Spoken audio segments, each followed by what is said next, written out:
Okay, so students, in this chapter, civilizing the native, educating the nation.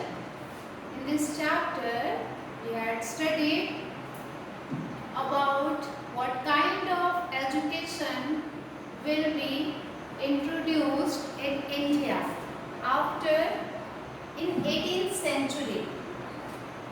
Okay. So British ने ये सोचना शुरू किया कि इंडिया को एजुकेट करना जरूरी है, क्योंकि हमारा मिशन एक कल्चरल मिशन भी है।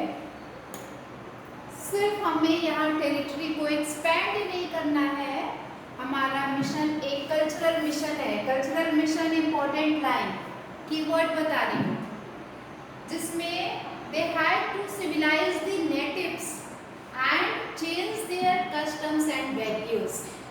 क्लियर? तो कल्चरल मिशन के अकॉर्डिंग उनको क्या करना था कि जहाँ जहाँ उनकी कॉलोनियल पावर है, कॉलोनियल स्टेट्स है, कंट्री है, उन सब जगहों के जो नेटिव्स हैं, जो वहाँ के ओरिजिनल पीपल हैं, उनको सिविलाइज करना, उनके कस्टम्स और वैल्यूज को चेंज करना, ये उनका कल्चरल मिशन था। अब इसी सोच को लेकर यहाँ पे ब्रिटिश ऑफिशियल्स में बहुत सारे लोग आते हैं, विलियम जोन्स और भी बहुत सारे लोग जो यहाँ पे एजुकेशन के लिए सोच रहे हैं कि अब यहाँ पे क्या करें। तो फिर मदरसा इस्टेब्लिश होता है और हिंदू कॉलेज बनारस में इस्टेब्लिश होता है 79 में। फिर यहाँ पे ओरिएंटलिस्ट और उनके जो अपोजिट लोग हैं जो मॉडर्न एजुकेशन को वैल्यू दे रहे थे, उन्होंने कहा कि कोई ओरिएंटलिस्टिक अप्रोच यहाँ पे नहीं रखी जाएगी। यहाँ पे मीडियम जो होगा वो इंग्लिश होगा। जब मैकाले 1832 में इंडिया आते हैं और फिर यहाँ पे इंग्लिश को मीडियम बना दिया जाता है। फिर यहाँ पे एक चीज़ ये था कि फिर यहाँ की क्या उसके पहले इंडिया में एजुकेशन किस तरह से चल रही थी, यहाँ पे लोकल स्कूल का क्या कॉन्सेप्ट था, क्या यहाँ पे कोई लोकल स्कूल्स भी थे, तो वहाँ पे क्या पढ़ाया जाता था। तो हमने आपको बताया था कि जो फ्लेक्सिबिलिटी थी, सिस्टम ऑफ एजुकेशन जो था वो फ्लेक्सिबल था। जो 1830 के पहले जब विलियम एडम को बोला गया ना कि जाके वहाँ पे रिपोर्ट बना कि वहाँ पे क्या चल रहा है, यहाँ पे एजुकेशन का क्या है, तो सिस्टम ऑफ एजुकेशन उसको मिला, पता चला कि भैया या तो जो सिस्टम ऑफ एजुकेशन है दैट वाज फ्लेक्सिबल, बहुत फ्लेक्सिबल है।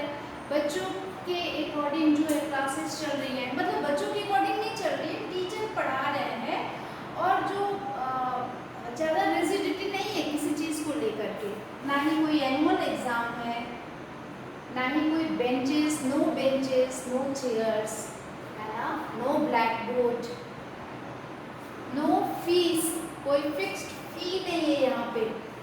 तो ये सारा तरीका है, इंडिया में एजुकेशन इस तरह से चल रहा है। और इसका सबसे बड़ा एडवांटेज ये था कि जो पुअर कैटेगरी के जो बच्चे थे, जो पिजेंट्स के बच्चे थे, वो भी आराम से स्कूल जा सकते थे, क्योंकि हार्वेस्ट के डेज में, during their harvesting days, school जो था वो बंद कर दिया जाता था, क्योंकि टीचर्स को पता था कि इस समय बच्चे यहाँ पे नहीं आ पाएंगे। ठीक है, तो ये सब तो था, लेकिन जब ये रिपोर्ट एडम बना करके ब्रिटिश ऑफिसर्स वहाँ पे देता है, तो उसको अब इन लोगों ने सोचा कि अब हमें कुछ करना होगा, क्योंकि एडम को ये पता चल गया था कि फ्लेक्सिबल सिस्टम जो है ये यहाँ के लोकल नीड्स को पूरी कर रही है, यहाँ के लोग सेटिस्फाइड है इस तरह के एजुकेशन से। ठीक है, लेकिन अब एक टॉपिक आता है न्यू रूटीन्स। अब नया रूटीन क्या आया और नए रूल्स, न्यू रूल्स क्या है, समझ रहे हो? पहले जो चला आ रहा था अब तो वहाँ पे चेंज करना है, कुछ न्यू रूटीन्स लाने हैं, न्यू रूल्स लाने हैं। अब टाइम पीरियड था मिड 19th सेंचुरी का। जो कंपनी थी वो हायर एजुकेशन के लिए कंसर्न थी। ठीक है, तो उन्होंने क्या किया कि लोकल पाठशाला, जो लोकल स्कूल थी, उसको वैसे ही चलने दिया, उसमें ज़्यादा इंटरफेरेंस नहीं किया। लेकिन आफ्टर 1854, ठीक है, 1854 के बाद कंपनी ने डिसाइड किया to improve the system of vernacular education. क्या कि जो वर्नाक्यूलर एजुकेशन है, वर्नाक्यूलर मीन्स लोकल लैंग्वेजेस में चलने वाले जो स्कूल्स थे उसको इम्प्रूव करने की ज़रूरत है, ऐसा ईस्ट इंडिया कंपनी के लोगों ने, ऑफिशियल्स ने डिसाइड किया। अब उन्होंने क्या किया कि उन्होंने ये फील किया कि ये तभी हो पाएगा जब कोई नया रूटीन आएगा, कुछ नए रूल्स बनाने पड़ेंगे, कुछ इंस्पेक्शन, रेगुलर इंस्पेक्शन करने पड़ेंगे। लेकिन प्रॉब्लम ये कि ये सब होगा कैसे? क्लियर? तो अब क्या हुआ कि उन्होंने कुछ गवर्नमेंट पंडित्स को अपॉइंट किया, कुछ पंडित्स को अपॉइंट किया, ठीक है। अब पंडित को चार्ज दे दिया गया कि आप एक एक पंडित को 4 से 5 स्कूल्स जो थे उनको चार्ज दे दिया गया कि आप जाइए और जाके देखिए पाठशालाओं में, वहाँ पे इम्प्रूवमेंट, टीचिंग ऑफ स्टैंडर्ड को इम्प्रूव करने की आप कोशिश करें, ठीक है। और उनको ये भी कहा गया कि पीरियोडिक रिपोर्ट आपको आके हमें देनी है, कंपनी को देनी है, ठीक है। आपको क्या देना है? Periodic, submit periodic report and take classes according to regular timetable. और जो टाइम टेबल हम आपको दे रहे हैं वहाँ पे उसी टाइम टेबल से आप उन पाठशालाओं में जाके पढ़ाएंगे भी, वहाँ पे जाके देखेंगे भी। अब क्या हुआ कि जो टीचिंग थी, teaching was now to be based on textbook. अब क्योंकि न्यू रूल्स और न्यू रूटीन्स बन रहे हैं, पॉलिसीज बन रही हैं, तो अब जो टीचिंग थी वो टेक्स्ट बुक के बेस पे आ गई। कब आई? 1854 के बाद। अभी तक पढ़ाई कैसे हो रही थी? ओरल। अभी पढ़ाई कैसे होगी? Learning, written. And learning was to be tested through a system of annual examination. अब ये सारे रूटीन आ गए, एनुअल एग्जामिनेशन का कॉन्सेप्ट आया, ठीक है। टेक्स्ट बुक्स आ गए, स्टूडेंट्स को कहा गया कि आप रेगुलर फी पे करेंगे, आप रेगुलर क्लासेस लेंगे, आपकी जो सीट फिक्स्ड है आप उसी सीट पे बैठेंगे जैसे आपकी क्लास में होता है। Obey the new rules of discipline. तो ये सारे डिसिप्लिन के रूल को फॉलो करना पड़ेगा। अब यहाँ पे आ जाता है क्या? Discipline life, restricted life. उसके पहले क्या था कि बच्चे आराम से अपने हिसाब से पढ़ रहे थे, ठीक है। और ये रिस्पॉन्सिबिलिटी किसको दी गई?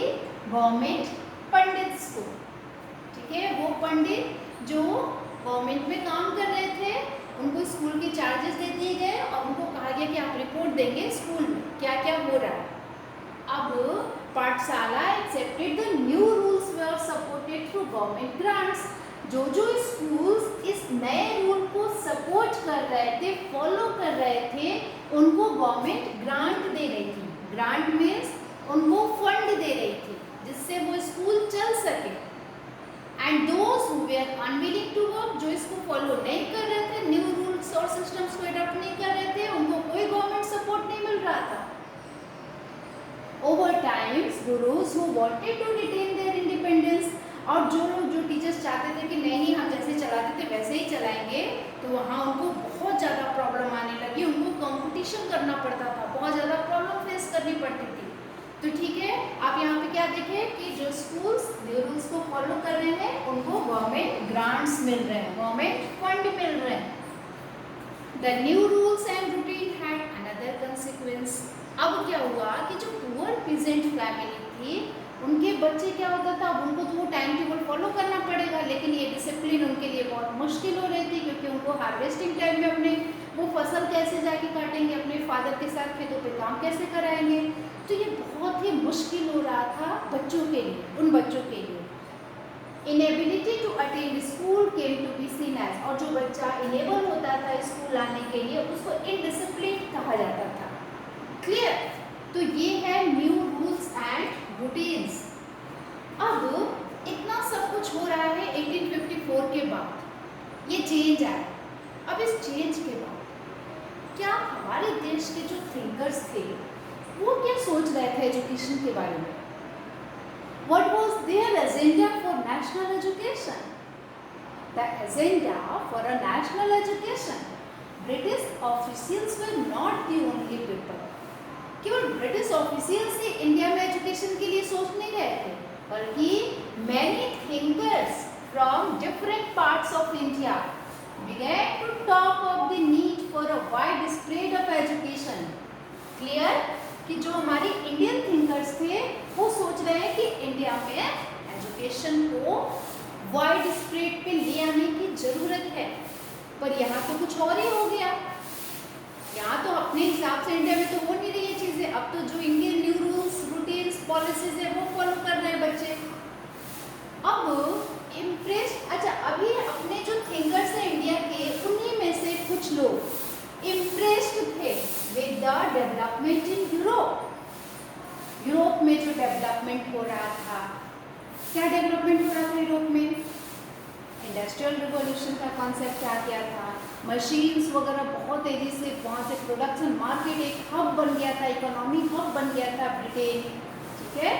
तो वहाँ के डेवलपमेंट को देख के बहुत ज़्यादा इन्वेंशन हो रहे थे, सी रूट्स डिस्कवर हो रहे थे, इकोनॉमी उनकी डेवलप हो रही थी। तो वो सब देखते हुए Indian felt that western education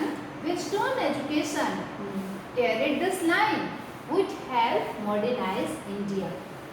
अपने थिंकर्स में भी बहुतों ने ये इंडिया के एजुकेशन से, यूरोपियन एजुकेशन से इम्प्रेस होकर ये सोच लिया कि केवल वेस्टर्न एजुकेशन है that will help modernise India. So they urged the British, उन्होंने ब्रिटिश से अर्ज किया, रिक्वेस्ट किया, क्या? टू ओपन मोर स्कूल, आप यहाँ पे और भी स्कूल खोलिए, कॉलेजेस खोलिए, यूनिवर्सिटी खोलिए, and spend more money on education. ये ऐसा यहाँ के थिंकर्स ने ब्रिटिशर्स से अर्ज किया, रिक्वेस्ट किया, क्या? To open more school and colleges in India. There were other Indians, लेकिन कुछ ऐसे इंडियंस थे who reacted, जिन्होंने रिएक्ट किया अगेंस्ट वेस्टर्न एजुकेशन, इनकी एजुकेशन के अगेंस्ट में। Example Mahatma Gandhi and Rabindranath Tagore were two such individuals. तो जब इन्होंने, गांधी और टैगोर ने रिएक्ट किया, तो फिर इनकी पॉलिसी क्या थी? गांधी की पॉलिसी क्या थी? वो क्या प्लान कर रहे थे अपने देश के लोगों के लिए? तो आइए हम देखते हैं। English education has enslaved us। ये जो इंग्लिश एजुकेशन है उसने हमें इंस्लेव्ड कर दिया है, हमें गुलाम बना दिया है। कैसे? एजुकेशन कैसे किसी को गुलाम बना सकता है? ये तो लैंग्वेज की ही चेंज है ना, तो इसमें क्या है अब हमें समझना होगा। गांधी ने कहा, Mahatma Gandhi argued that colonial education created a sense of inferiority। ये लाइन इंपॉर्टेंट है, a sense of inferiority in the minds of Indians। Clear? कि जो ये colonial education है उसको पढ़ने से हमारे मन में क्या होगा? हमारा जो अपना कल्चर है, अपना ट्रेडिशन है, हमें वहाँ पर inferiority फीलिंग आएगी।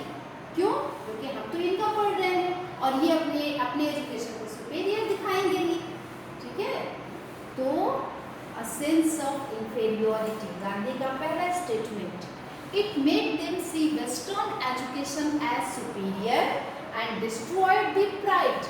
और यही inferiority हमारी pride को destroy कर देगी, जो कि हमारे अपने कल्चर के लिए है, ऐसा गांधी ने कहा।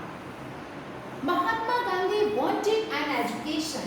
Gandhi wanted an education that would help Indian recover their sense of dignity and self-respect। वो चाहते थे कि एक ऐसा एजुकेशन हो जिससे सेंस ऑफ डिग्निटी और सेल्फ रेस्पेक्ट डेवलप हो। इसीलिए ड्यूरिंग द नेशनल मूवमेंट, जब हमारे देश में इंडिपेंडेंस के लिए लड़ाई चल रही थी, ही अर्ज्ड स्टूडेंट्स, उन्होंने स्टूडेंट्स से रिक्वेस्ट किया to leave educational institution in order to show to the British, कि जितने भी एजुकेशनल इंस्टीट्यूशन में पढ़ रहे हो वो सब छोड़ो। Why? To show the British that Indians were no longer willing to be enslaved, कि हम यहाँ पे आपके एजुकेशन को लेके हम यहाँ पे इंस्लेव नहीं बनने वाले हैं। आपको पता ही होगा एक मूवमेंट जो कि स्वदेशी मूवमेंट था, बायकॉट मूवमेंट था, जिसमें जितने भी फॉरेन इंस्टीट्यूशंस थे, एजुकेशनल इंस्टीट्यूशंस, उन सबसे क्या करना था? बायकॉट करना था। आपने पढ़ा था ना कि जो फॉरेन गुड्स है उसको जलाया गया, उसको क्यों? क्योंकि गांधी जी ने मूवमेंट स्टार्ट किया था, नॉन कोऑपरेशन मूवमेंट। तो या इनके एजुकेशनल इंस्टीट्यूशन में भी कोई कोऑपरेशन नहीं करना है, ठीक है। Number 2, Gandhi strongly felt that Indian language ought to be the medium of teaching. English medium of teaching नहीं होना चाहिए, medium of teaching Indian language होनी चाहिए। Education in English crippled Indians. ऐसा क्यों? क्योंकि इंग्लिश से इंडियंस क्रिपल्ड हो जाएंगे, डिसेबल्ड हो जाएंगे, उनका वो डिस्टेंस क्रिएट हो जाएगा from their own social surroundings and made them strangers in their own land. अपने ही लैंड पे स्ट्रेंजर की तरह बिहेव करने लगेंगे अगर हमने इंग्लिश को मीडियम ऑफ टीचिंग बना लिया तो। समझे? फिर आगे क्या हुआ कि ये तो उनका दूसरा सेकंड पॉइंट था कि उन्होंने इंग्लिश को ऐसा क्यों कहा, ठीक है। Next, western education Mahatma Gandhi said focused on reading and writing. तो उन्होंने कहा कि जो वेस्टर्न एजुकेशन है वो फोकस्ड करता है रीडिंग और राइटिंग पर rather than oral knowledge. Oral knowledge ना दे करके रीडिंग राइटिंग पे फोकस करता है। It value text books. ये लोग टेक्स्ट बुक को वैल्यू देते हैं rather than lived experience, live experience and practical knowledge, ना कि प्रैक्टिकल नॉलेज को वैल्यू देते हैं। हमारे एक्सपीरियंसेस को कोई वैल्यू नहीं देते हैं तो फिर हम सीखेंगे कैसे, लर्निंग कैसे होगी, ठीक है। ये इनका पॉइंट था कि वो लोग रीडिंग एंड राइटिंग को वैल्यू दे रहे हैं, ओरल नॉलेज को नहीं। टेक्स्ट बुक को वैल्यू दे रहे हैं, लाइफ एक्सपीरियंस को नहीं, प्रैक्टिकल नॉलेज को नहीं। उन्होंने आर्ग्यू किया कि एजुकेशन ऐसा होना चाहिए। देखो हम लोग कहते हैं ना महात्मा गांधी के व्यूज क्या थे, इस चीज को जरा समझना। गांधी की जो एजुकेशन पॉलिसी थी उसमें क्या क्या था, क्या सोचते थे वो देश के लिए, क्योंकि वो देश के हैं, उनको पता है कि इस देश में किस चीज की जरूरत है। At that time during independence Gandhi ने ये कहा कि education ought to develop a person's mind and soul। किसी भी एजुकेशन का मतलब ये होता है कि पर्सन का जो माइंड है और जो सोल है उसको अवेक कर दे, उसको डेवलप कर दे, ठीक है। अभी मान लो कि मैं आपको इस तरह से पढ़ा रही हूँ, मैं सिर्फ आपको पढ़ाती जाऊँ, समझाती जाऊँ, तो आपको समझ में तो आ जाएगा, लेकिन आपकी थिंकिंग कैसे डेवलप होगी, आपका माइंड कैसे डेवलप होगा, आपका सोल कैसे डेवलप होगा, आप जागोगे कैसे कि क्या क्या हुआ था हमारे देश में, कैसे कैसे इन लोगों ने हमें बेवकूफ़ बनाया और हम बेवकूफ़ बने क्यों थे। आपको हिस्ट्री अवेयर करती है, जो स्टडी जो पास्ट में चीज़ें हुई हैं कि उसमें आंख नाक कान खोल के देखो कि क्या हुआ था हमारे साथ और हम कहाँ कहाँ पे कमज़ोर पड़े थे, कैसे अपने आप को डेवलप करके हम आगे बढ़ेंगे, किन किन जगह पे इन्होंने कैसी कैसी पॉलिसी लाके एजुकेशन पॉलिसी में देखो कि किस तरह से मैं कॉलेज इंग्लिश को एक मीडियम बना दिया और आज आप प्रेजेंट में आप उसका रिजल्ट देख रहे हैं। आपको पता है जो ये हम लोग मनाए थे हिंदी दिवस, कब मनाए थे? 14 सितंबर को था ना टीचर वो तो उस दिन क्या हुआ था, सिर्फ हम लोग क्या करते हैं, एक स्पीच दे देते हैं कि नहीं हिंदी ऐसे होना चाहिए, ऐसे होना चाहिए। आपको पता है कि पूरे वर्ल्ड में जितनी भी कंट्रीज है उसमें ज़्यादातर देशों की जो लैंग्वेज है उनकी खुद की लैंग्वेज है। चाइना में चाइनीज बोली जाती है, मंदारिन बोली जाती है। आप यूरोप के देशों में देखोगे यूरोपियन लैंग्वेज बोला जाता है जो वहाँ की लैंग्वेज है। अमेरिका में देखो वो अपनी लैंग्वेज बोलते हैं, लेकिन इंडिया को देखो इंग्लिश बोलता है। इंडिया में हिंदी क्यों नहीं बोला जाता है और हिंदी बोलने वाले को क्यों ऐसे देखा जाता है? तो ये सारा एक बहुत ही बड़ा इशू है, ठीक है। हमें जब तक से हम अपने ओरिजिन से कनेक्ट नहीं हो पाएंगे हम आगे नहीं बढ़ पाएंगे। अगर हमें दूसरी लैंग्वेज सीखनी है इंग्लिश को तो ठीक है, आप अपने स्किल को, क्योंकि आज उसकी ज़रूरत है तो आप सीखिए, जहाँ पे उसकी ज़रूरत है आप सिर्फ वही तक इस्तेमाल करिए, वापस पूरे दिन आप हिंदी लैंग्वेज यूज़ करो, ठीक है। तो ऐसा क्योंकि ठीक है आप इतना समझ लो बहुत है। लिटरेसी और सिंपली लर्निंग, तो गांधी का एजुकेशन का पर्पस क्या था? Develop a person's mind and soul. Literacy का मतलब सिर्फ ये नहीं होता है learning to read and write, बल्कि पीपल हैड टू वर्क।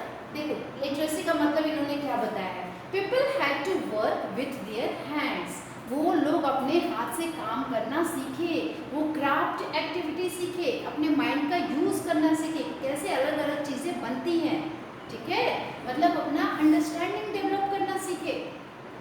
अब यहाँ पे जो पिक्चर है उसमें महात्मा गांधी जी जो हैं वो कस्तूरबा गांधी के साथ बैठे हैं, ठीक है, और यहाँ पे रविन्द्रनाथ टैगोर बैठे हैं और उनके साथ पूरे लोग बैठे हैं, ठीक है। अब यहाँ पे देखो literacy in itself is not education, ये सोर्स 3 है। सोर्स तो आप जानते ही होंगे, सोर्स क्या होता है हिस्ट्री में, सोर्स मीन्स वो जगह जहाँ से हमें इंफॉर्मेशन मिलती है, ठीक है, द प्लेस और the areas from where we get the information, that is known as source in history।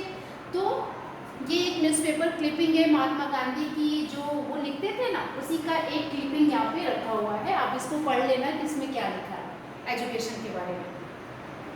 As nationalist sentiments spread, अब देखो जैसे जैसे नेशनलिस्ट सेंटिमेंट्स बढ़ने लगा, मतलब जो लोगों का राष्ट्र के प्रति जो फीलिंग्स थी, जो स्ट्रगल था, वो जैसे जैसे बढ़ रहा था, other thinkers also began thinking of, और जो दूसरे थिंकर्स थे वो भी सोचना शुरू करते हैं नेशनल एजुकेशन के बारे में, जो कि ब्रिटिश का जो तरीका था उससे एकदम ही डिफरेंट था।